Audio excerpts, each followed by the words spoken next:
আসসালামু আলাইকুম রহমতুল্লাহি ওবারাকাতু। অনেকে কি মনে করবেন জানি না।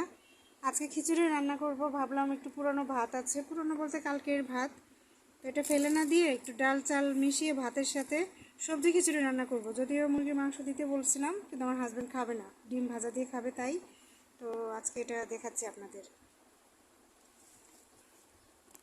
এখানে আছে শাক পাতা আছে, আমরা আবার একটু শাক নিয়েছি, লাউ কুমড়া আছে, আলু আছে, বেগুন আছে, সবজি খিচুড়ি।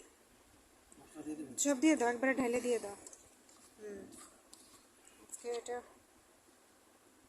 দিয়ে দাও। এখানে আদা রসুন বাটা আর দিয়ে দাও, দিয়ে। হ্যাঁ,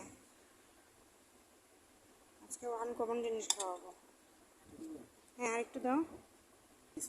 না, ওটা এমনি কাগজ ঝাইরে দিচ্ছি। দাও।